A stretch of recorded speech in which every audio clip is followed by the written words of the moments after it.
दोस्तों, हम इंग्लिश सीखना भी चाहते हैं, हम इंग्लिश बोलना भी चाहते हैं, लेकिन इंग्लिश सीखने और बोलने के लिए जो बहुत ज़रूरी है, क्या हम उसे सीखना चाहते हैं? जी नहीं दोस्तों। और यही वजह है हमारे इंग्लिश ना बोल पाने की या ना सीख पाने की। तो दोस्तों, मैं तनवीर नूरी आप सभी का स्वागत करता हूं अपने YouTube चैनल डियर इंग्लिश में। तो चलिए आज शुरू करते हैं उस टॉपिक को जिसको पढ़ना बहुत ही ज़रूरी है।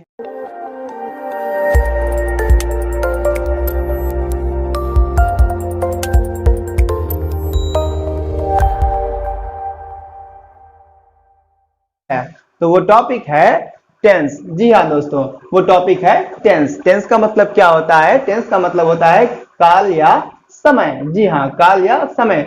अब जरा देख लेते हैं कि हमें टेंस क्यों पढ़ना चाहिए। दरअसल बात यह है कि अगर हम किसी भी लैंग्वेज में, किसी भी भाषा में कुछ बोलना चाहते हैं तो वो बात या तो हम प्रेजेंट में बोल सकते हैं, जो अभी समय चल रहा है उसमें, या तो पास्ट में जो पहले हो चुका है, या आने वाले समय में यानी फ्यूचर में। जी हाँ दोस्तों, इसीलिए हमारे टेंस 3 प्रकार के हो जाते हैं। कौन कौन से, जरा बोर्ड पे देखते हैं दोस्तों। प्रेजेंट टेंस यानी वर्तमान काल, जो अभी समय चल रहा है। पास्ट टेंस यानी भूतकाल, जो समय बीत चुका है। और फ्यूचर टेंस यानी भविष्य काल, जो आगे आने वाला समय है। तो इस तरह से हमारे 3 टेंस हो गए। लेकिन दोस्तों एक चीज और सोचिए कि हम 3 टेंस में या 3 काल में, समय में किसी भी सेंटेंस को बोल सकते हैं, लेकिन जिस कार्य के बारे में, जिस वर्क के बारे में हम बोलेंगे, वो वर्क क्या कंप्लीट हो चुका होगा? ये बात जरूरी है क्या? नहीं दोस्तों। हो सकता है कि वो कार्य पूरा ना हुआ हो सकता है जारी हो, या वो कभी कभी होता हो। जी हाँ दोस्तों, देखिए जरा यहाँ पर, अगर हम किसी भी समय में, किसी भी टाइम में किसी भी कार्य को देखेंगे तो वो कार्य या तो इंडेफिनिट होगा यानी अनिश्चित होगा, कभी कभी होता होगा और कभी नहीं होता होगा, या तो वो कार्य हो रहा, या तो वो कार्य पूरा हो चुका होगा। मेनली 3 कंडीशंस हो सकती हैं। और चौथी कंडीशंस दोस्तों हमारे लिए ये जबरदस्ती की बना दी गई है, ये हमें सीखना ही है, क्योंकि हमें ग्रामर सीखनी है, इंग्लिश सीखनी है, तो हमें ये सीखना ही सीखना है। लेकिन मेनली हमारी 3 कंडीशंस हो सकती हैं किसी कार्य के होने की। तो इस तरह मेरे 4 पार्ट्स और हो गए। दोस्तों देखिए किस तरीके से हमारे 12 टेंस बनेंगे, हमें रटने की कोई आवश्यकता नहीं है। देखिए ये 4 कंडीशंस हर एक टेंस में हो सकती हैं। प्रेजेंट की बात करें, वर्तमान समय में भी कोई कार्य अनिश्चित रूप से कभी हो सकता है और कभी नहीं हो सकता है, और वर्तमान समय में वो कार्य जारी भी रह सकता है, और वर्तमान समय में वो कार्य पूरा भी हो सकता है, परफेक्ट, और वर्तमान समय में वो कार्य परफेक्ट कंटिन्यूअस में भी हो सकता है, यानी कि कुछ समय दिया होगा और कुछ समय से वो कार्य चल रहा होगा। तो इस तरीके से हमारे प्रेजेंट टेंस के 4 पार्ट्स और हो जाएंगे, इसी तरह पास्ट टेंस के 4 पार्ट्स हो जाएंगे, इसी तरह फ्यूचर टेंस के 4 और पार्ट्स हो जाएंगे, और हमारे 12 टेंस हो जाएंगे। एक बार देख लेते हैं दोस्तों, बहुत ही आसान है। कैसे? जो प्रेजेंट के 4 पार्ट्स हुए तो वो कैसे हुए? प्रेजेंट में हमने क्या जोड़ा? Indefinite, present indefinite tense. दूसरा, कार्य जारी है प्रेजेंट में, प्रेजेंट कंटिन्यूअस टेंस। तीसरा, कार्य हो चुका है यानी प्रेजेंट परफेक्ट टेंस। और चौथा, कुछ समय दिया गया है, कुछ समय से कार्य हो रहा है, यानी प्रेजेंट परफेक्ट कंटिन्यूअस टेंस। ठीक इसी प्रकार दोस्तों पास्ट में भी हम क्या करेंगे? पास्ट यानी भूतकाल में भी कोई कार्य अनिश्चित होगा, पास्ट इंडेफिनिट टेंस। कोई कार्य हो रहा होगा, पास्ट कंटिन्यूअस टेंस। कोई कार्य हो चुका होगा, पास्ट परफेक्ट टेंस। और कोई कार्य कुछ समय से हो रहा होगा, पास्ट परफेक्ट कंटिन्यूअस टेंस। ठीक इसी प्रकार फ्यूचर में होगा। फ्यूचर में अनिश्चित यानी future indefinite tense, future continuous tense, future perfect tense और फ्यूचर परफेक्ट कंटिन्यूअस टेंस। तो इस तरह से हमारे 12 टेंस हो जाते हैं। अब हम इसके बाद सीखेंगे कि इन 12 टेंस के रूल्स क्या हैं, जो कि बहुत ही आसान है और किसी भी सेंटेंस को हम चुटकियों में बना सकते हैं। तो दोस्तों अभी तक हमने देखा कि हमारे टेंस का क्लासिफिकेशन कैसे होता है, यानी हमारे टेंस 12 किस तरह बन जाते हैं। अब बारी आती है कि हमें दिए हुए सेंटेंस को, हिंदी में दिए हुए वाक्य को पहचानना कि वो उन 12 टेंसेस में से किस टेंस में आता है। देखिए जैसे हमारे सामने कोई सेंटेंस दिया हुआ है, ये लिखा हुआ है कि मैं आपको अंग्रेजी पढ़ाता हूँ। मैं आपको अंग्रेजी पढ़ाता हूँ, ये अलग बात है कि मैं आपको अंग्रेजी पढ़ाता हूँ, लेकिन मान लीजिए वाक्य को आपको इंग्लिश में कहना है तो आप कैसे कहेंगे? जिसको पता है तो वो बोलेगा आई टीच यू इंग्लिश, ठीक है। लेकिन जिसको नहीं पता है तो ये कैसे बना आई टीच यू इंग्लिश, ठीक है। आई टीच यू इंग्लिश कैसे बना उसे नहीं मालूम। तो दोस्तों कैसे बनता है? सबसे पहले हम दिए हुए वाक्य को पहचानते हैं कि ये दिया हुआ वाक्य इन 12 टेंसेस में से किस टेंस के अंतर्गत आता है, फिर उसके हम नियम लगाते हैं। तो बहुत ही आसान है दोस्तों। सबसे पहली बात आप जान लीजिए कि हमें किसी भी सेंटेंस के लास्ट में देखना है, किसी भी दिए हुए हिंदी के वाक्य के अंत में देखना है, लास्ट में देखना है। उसके बाद थोड़ा और पहले देखना है जहां पर क्रिया होती है। ये पढ़ाता लिखा हुआ है, ये पढ़ाना एक क्रिया है, तो क्रिया में देखना है। तो दोस्तों केवल 2 चीजें हमें देखनी है और हम बड़ी आसानी से ही सेंटेंस को पहचान जाएंगे कि वो किस टेंस में है, ठीक है। जो हमारा फ्यूचर टेंस है इसकी पहचान में कोई दिक्कत, फ्यूचर इंडेफिनिट टेंस, ध्यान दीजिए कौन सा टेंस? फ्यूचर इंडेफिनिट टेंस की पहचान बड़ी ही आसान है, इसमें कोई भी परेशानी नहीं होगी। मान लीजिए ट्रिक के तौर पर कि बच्चों के फ्यूचर का सवाल है, इसीलिए कोई खिलवाड़ नहीं करेंगे, केवल एक पहचान, वो क्या होगी? गा, गी, गे। देखिए मैं आपके सामने केवल एक लिखूंगा, 3 या 4 आप बना लेंगे। कैसे भाई? अब अपने लिए बोल रहा हूं तो जाऊंगा, करूंगा। कोई लड़की है तो गी बोलेगी, जाऊंगी, है ना, तो गा से बन जाएगा गी और गे, ठीक है। बहुत लोगों के लिए गे बन जाएगा। इस तरीके से आप कन्वर्ट कर लेंगे। ये बात आप हर टेंस में ध्यान रखेंगे। मैंने बोला ता, आप लगा लेंगे ती ते, रहा रही रहे, चुका चुकी चुके, आराम से आप समझ जाएंगे। चलिए तो मैंने लिखा यहां पर क्या? गा। अगर प्रेजेंट है तो है जरूर निकलेगा। चलिए सब में हम है लिखे दे रहे हैं क्योंकि ये सामने की जो रो है वो प्रेजेंट की है, सब में है हम लिख सकते हैं। अब इस है को आप अपनी सुविधा अनुसार बदल लीजिए। बहुत से लोग हैं तो हैं, अपने लिए हूं। पास्ट है तो था अवश्य ही निकलेगा, था हम जरूर लिखेंगे। बिल्कुल हमने सब में था लिख दिया। इसके बाद अगर फ्यूचर है, अभी क्या बताया? फ्यूचर इंडेफिनिट टेंस में गा, गी, गे हमेशा रहेगा। मैं तीनों लिखे दे रहा हूं, गा, गी और गे। अब इसमें कोई भी हमें फेर बदल नहीं करना है, कोई भी चेंजमेंट नहीं करना है, लेकिन बाकी सब में वही नियम लगने वाला है। यानी प्रेजेंट में है निकला, पास्ट में था निकला, फ्यूचर में होगा, ठीक है। होगी, होगे अपने आप लगा लेंगे। तो मैं सब में लिखने वाला हूं होगा। फ्यूचर के सारे पार्ट्स में मैंने होगा लिख दिया, ठीक है। एक बात तो क्लियर हो गई दोस्तों कि प्रेजेंट होने पर है, पास्ट होने पर था और फ्यूचर होने पर होगा जरूर निकलेगा। चलिए अब आते हैं पार्ट्स में। अगर इंडेफिनिट है, बहुत ही आसान, देखिए कितना आसान है। इंडेफिनिट है तो ता जरूर निकलेगा, है के पहले ता लगेगा, ता लगा दिया, यहां पर भी ता लगा दिया। लेकिन फ्यूचर इंडेफिनिट टेंस में कोई भी खिलवाड़ नहीं होगा, वो हम पहले ही जान चुके हैं। चलिए आगे बढ़ते हैं। कंटिन्यूअस का मतलब होता है रहा। तो क्यों रहा भाई? क्योंकि कंटिन्यू मतलब जारी रहना। मान लीजिए, याद कर लीजिए, रहा जारी रहना, तो मैं रहा लगाए दे रहा हूं। मैंने सारे कंटिन्यूअस में रहा लगा दिया। इस तरह क्या बन गया? रहा है, रहा था, रहा होगा। अभी दोबारा देख लेंगे। परफेक्ट का मतलब दोस्तों क्या होता है? मान लीजिए परफेक्ट का मतलब है काम परफेक्ट है, यानी हो चुका है, तो मैंने चुका लगा दिया, है के पहले, था के पहले और होगा के पहले चुका लगा दिया। इस तरह क्या हो गया? चुका है, चुका था, चुका होगा। चलिए आगे बढ़ते हैं। परफेक्ट कंटिन्यूअस टेंस, कोई बात नहीं, वही पहचान है। इंडेफिनिट का मतलब था, कंटिन्यूअस का मतलब रहा, परफेक्ट का मतलब चुका, कंटिन्यूअस का मतलब क्या है? रहा। तो ये क्या है? परफेक्ट कंटिन्यूअस, इसमें भी रहा निकलेगा। बिल्कुल, इसमें भी हम लगाते हैं रहा, और ये मैंने रहा लिख दिया इसमें। लेकिन थोड़ी दिक्कत आ गई दोस्तों। क्या आ गई? जरा ध्यान से आप देखें इस चार्ट की ओर।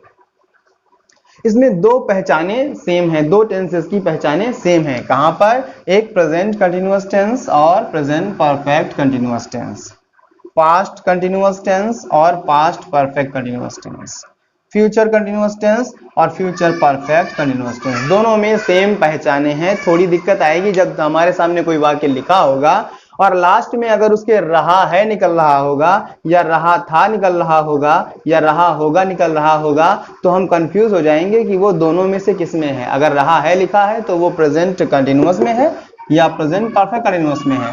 तो कोई दिक्कत नहीं दोस्तों, एक पहचान है जो अलग करती है इन दोनों को।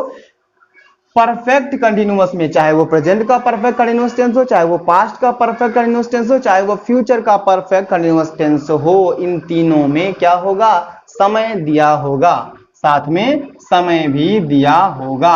अब वो समय कुछ भी हो सकता है, 2 बजे से, 2 घंटे से, 2 दिनों से, 10 दिनों से, या कोई सन दे दिया गया है सन 2000 से, सन 2019 से, सन 1999 से, कुछ भी कोई समय दिया होगा, तब से कार्य वो चल रहा होगा। नहीं, केवल कुछ टेंस ऐसे हैं जो इन पहचानों के अलावा थोड़ी और पहचाने रखते हैं। कौन कौन से टेंस हैं? बहुत आसान। मान लो जो परफेक्ट हैं भाई वही कर सकते हैं थोड़ी देर के लिए। मान लीजिए परफेक्ट जो हमारे हैं, यानी present perfect tense, past perfect tense और फ्यूचर परफेक्ट टेंस, ये थोड़ी और पहचाने रखते हैं। जैसे चुका के स्थान पर आप लगा दीजिए बड़ा आ की मात्रा, बड़ी ई की मात्रा, और जो ए से एड़ी की मात्रा होती है, इनको लिख दीजिए चुका के स्थान पर, चुका के स्थान पर लिख दिया, और लास्ट में है लिखा है, हमने है लगा दिया। यानी अगर किसी भी वाक्य के अंत में ऐसे वाक्य लिखा हुआ है, उसके अंत में अगर आ ये की मात्राओं के साथ है, हूं या हो निकल रहा है, तो भी किसमें है? प्रेजेंट परफेक्ट टेंस में है। ठीक वैसे ही इसमें होगा, चुका के स्थान पर क्या लगा दीजिए आप? बड़ा आ की मात्रा, बड़ी ई की मात्रा और ए की मात्रा, और लास्ट में था है, था लगा दीजिए। ठीक है, आगे बढ़ते हैं। फिर चुका के स्थान पर क्या लगा देते हैं? बड़ा आ की मात्रा, बड़ी ई की मात्रा और ए की मात्रा, और लास्ट में होगा लिखा हुआ है, हमने होगा लिख दिया। इस तरह हमारी 2 पहचानें बन गई। आपको याद क्या करना है? केवल आपको याद करना है कि किसी भी परफेक्ट टेंस में, किसी भी परफेक्ट टेंस में चुका के स्थान पर आ ई ए की मात्राएं भी आ सकती हैं। ठीक है, आगे बढ़ते हैं। ये 3 हमारी पहचानें हो गई दोस्तों। एक और आपका टेंस है, वो टेंस कौन सा है? वो आपका टेंस है पास्ट इंडेफिनिट टेंस। जी हाँ, ता था, ती थी, ते थे वाला। ये थोड़ी सी और पहचान रखता है, बल्कि ये 2 पहचानें और रखता है। बहुत ही आसान है, इनसे मिलती जुलती हैं। आ ई ए की मात्राएं केवल लगा दीजिए, आ की मात्रा, बड़ी ई की मात्रा और ए की मात्रा। केवल अगर मात्राएं लास्ट में है तो भी कौन सा टेंस होगा दोस्तों?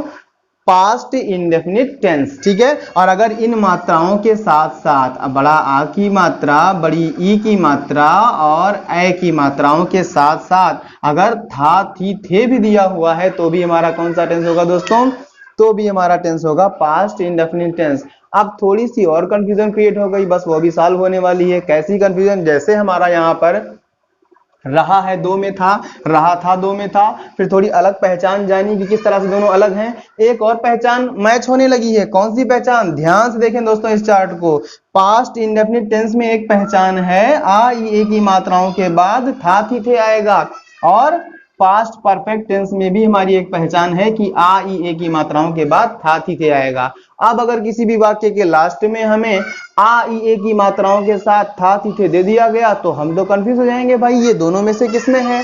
अब कैसे पहचानना है? तो वो मैं आपको बता रहा हूं, बहुत ध्यान से देखिए, बहुत ही आसान है। जैसे मान लीजिए लिखा हुआ है वह घर गया था। क्या लिखा है दोस्तों? वह घर गया था। और एक लिखा हुआ है कि वह घर चला गया था।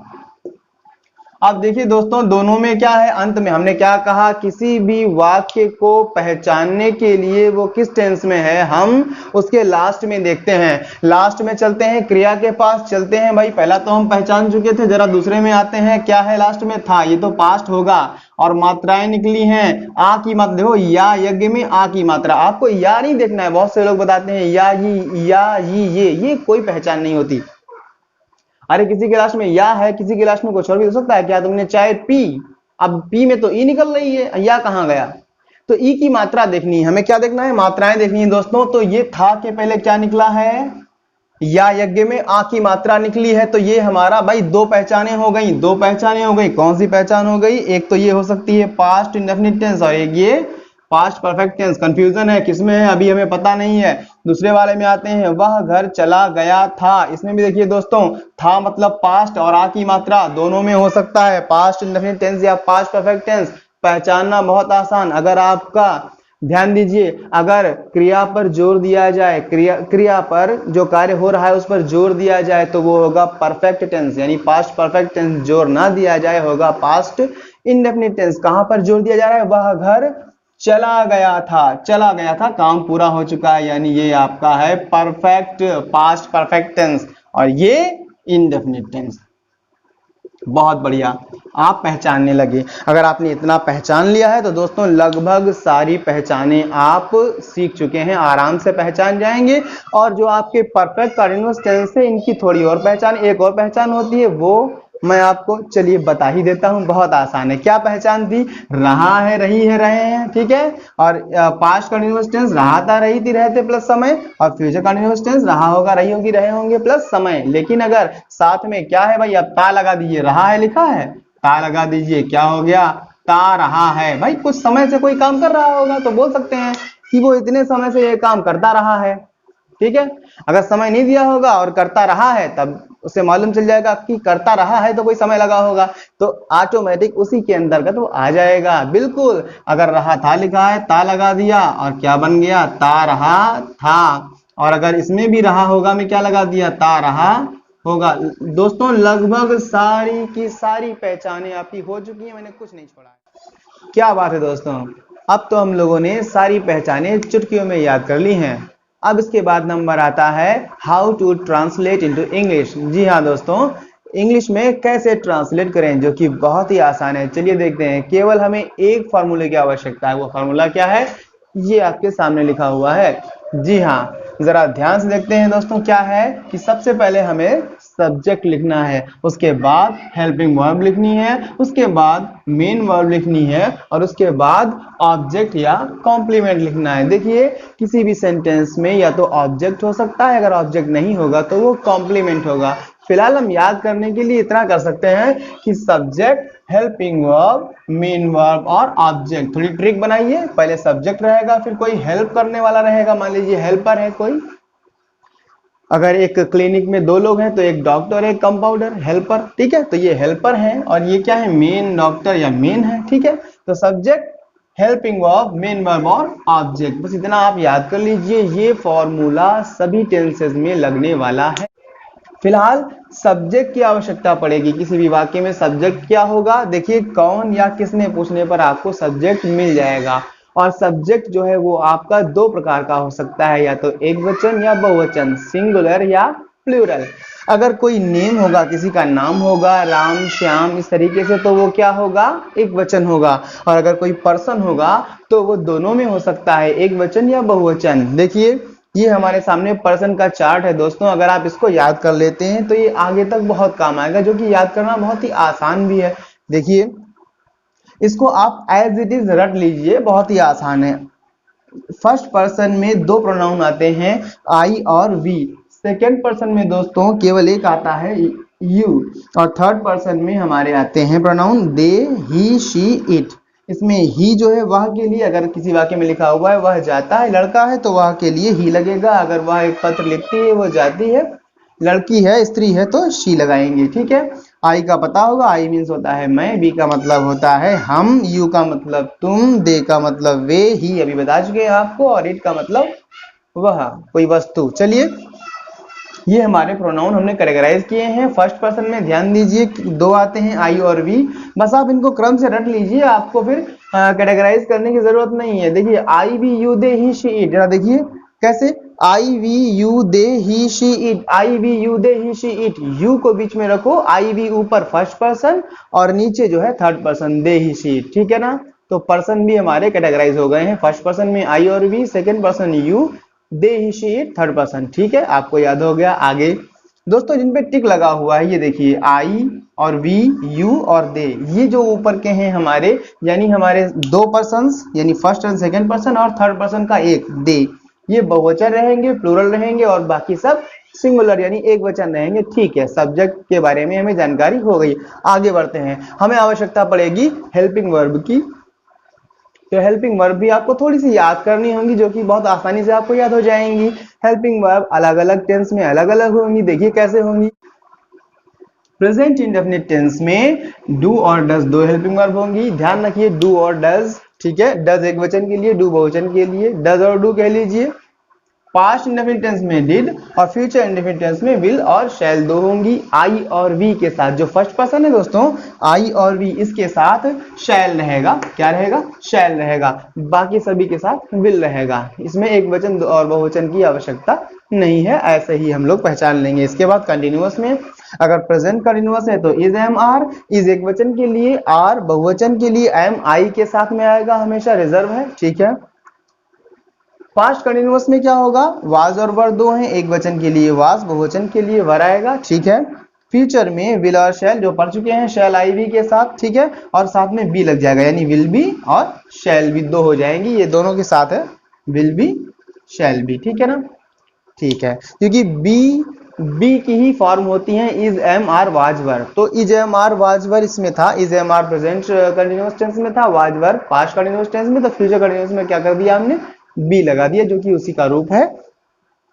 परफेक्ट में, प्रेजेंट परफेक्ट में हैज और हैव होगा, पास्ट परफेक्ट में हैड होगा, ठीक है ना। हैज है और हैड मिल रहा है।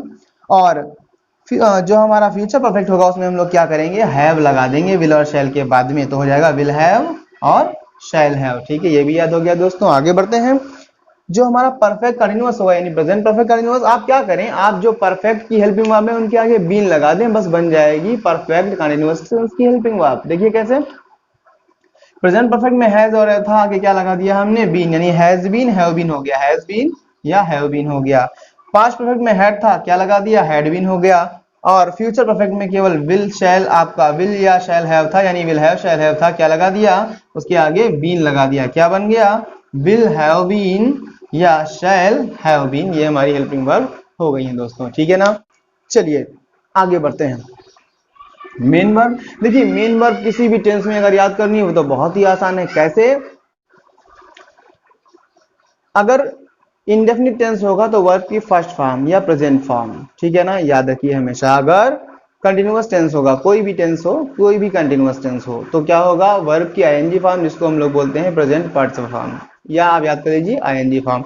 अगर परफेक्ट टेंस होगा तो वर्ब की थर्ड फॉर्म या पास्ट पार्टिसिपल फॉर्म, ठीक है, वर्ब की थर्ड फॉर्म याद रखें आप। और सेम फिर से वही हमारा परफेक्ट कंटिन्यूअस टेंस, इसमें भी कंटिन्यूअस लास्ट में निकलता है, यानी वर्ब की आईएनजी फॉर्म या प्रेजेंट पार्टिसिपल। थोड़ा और देखते हैं दोस्तों। ऑब्जेक्ट, ऑब्जेक्ट दो प्रकार के हो जाएंगे हमारे पास, या तो हो सकता है कोई वस्तु या कोई नाम होगा, किसी का नाम दिया होगा तो एक वचन होगा, अगर नाम नहीं होगा, अगर कोई पर्सन होगा, ठीक है, तो वो ये हो सकते हैं जो हमने पहले पढ़े, फर्स्ट पर्सन, सेकंड पर्सन और थर्ड पर्सन, जो हमने पहले पढ़े हुए हैं। थोड़ी सी और एक बात ध्यान देनी दोस्तों, क्या ध्यान देनी है कि सब्जेक्ट में हमेशा इस प्रकार के आप प्रोनाउन को लिखेंगे सब्जेक्ट के स्थान पर, ठीक है ना।